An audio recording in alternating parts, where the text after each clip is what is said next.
Magandang umaga sa ating lahat. Ngayon ay February 18, 2024 at narito ang update ukol sa maging lagay ng panahon sa susunod na 24 oras. Patuloy pa rin umiiral ang easterlies o yung mainit na hangin mula sa dagat Pasipiko dito sa may silangang bahagi ng ating bansa kung saan ngayong araw ang malaking bahagi ng ating bansa ay makakaranas ng generally fair weather condition.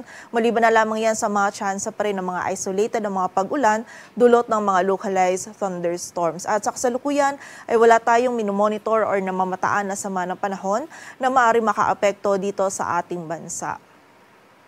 At para nga sa maging lagay ng panahon ngayong araw ng linggo, magiging bahagyang maulap hanggang sa maulap na kalangitan or generally fair weather condition ang ating mararanasan dito sa Metro Manila maging sa nalalabing bahagi pa ng Luzon. At dahil nga hindi gano'n nakakaapekto ang amihan sa anumang bahagi ng ating bansa ay medyo mainit yung mararanasan natin na panahon lalong-lalo na sa tanghali. At meron tayong mga tsansa ng mga isolated na mga pag-ulan, pagkidlat at pagkulog dulot yan ng mga localized thunderstorms. Agwat ang temperatura sa Metro Manila ay mula 24 to 33 degrees Celsius.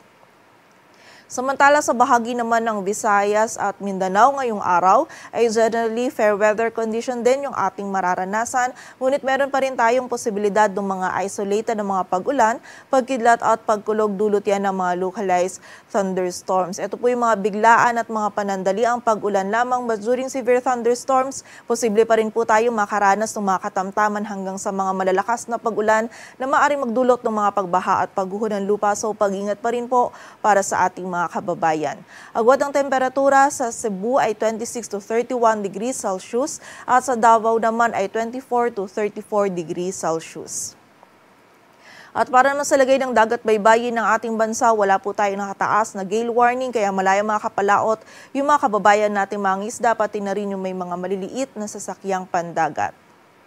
At para naman sa 3-day outlook ng mga key cities ng ating bansa, in the next 3 days, bukas yan ng Lunes hanggang sa Miyerkules, ang malaking bahagi ng Luzon kasama na dyan ng Metro Manila, Baguio City at Legazpi City ay patuloy kang makakaranas ng bahagyang maulap hanggang sa maulap na kalangitan at meron lamang tayo mga tsansa pa rin ng mga isolated na mga pag-ulan, dulot yan ng mga localized thunderstorms. Agwat ang temperatura sa Metro Manila ay mula 23 to 33 degrees Celsius, sa Baguio City ay 15 to 25 degrees Celsius, sa Legazpi City naman ay 24 to 32 degrees Celsius.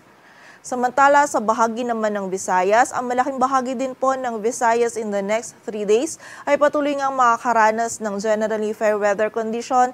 Maliban na lamang yan sa mga tsansa pa rin ng mga isolated ng mga pag-ulan dulot ng easterlies at ng mga localized thunderstorms. Agwat ng temperatura sa Metro Cebu ay mula 25 to 32 degrees Celsius. Sa Iloilo ay 25 to 32 degrees Celsius. Samantala sa Tacloban City naman ay 23 to 32 degrees Celsius.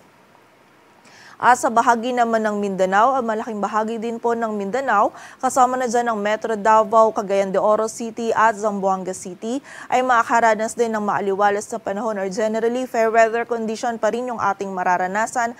Ngunit meron pa rin po tayo mga tsansa ng mga isolated na mga pag-ulan, dulot ng mga localized thunderstorms. And muli po, during severe thunderstorms, yung mga pag-ulan posible pa rin maging katamtaman hanggang sa mga malalakas na pag-ulan na maaaring magdulot ng pagbaha at pagguho ng lupa. So pag-iingat pa rin po para sa ating mga kababayan. Agwat ang temperatura sa Metro Davao ay mula 24 to 34 degrees Celsius. Sa Cagayan de Oro City ay 24 to 32 degrees Celsius at sa Zamboanga City naman ay 23 to 35 degrees Celsius. Dito sa Metro Manila, ang araw ay sisikat mamayang 6:19 ng umaga at lulubog mamayang 6:01 ng hapon. Patuloy po tayo magantabay sa updates na ipapalabas ng Pag-asa at para sa mas kompletong impormasyon, bisitahin ang aming website pag-asa.dost.gov.ph. At yan po muna ang latest dito sa Weather Forecasting Center ng Pag-asa. Grace Castañeda, magandang umaga po.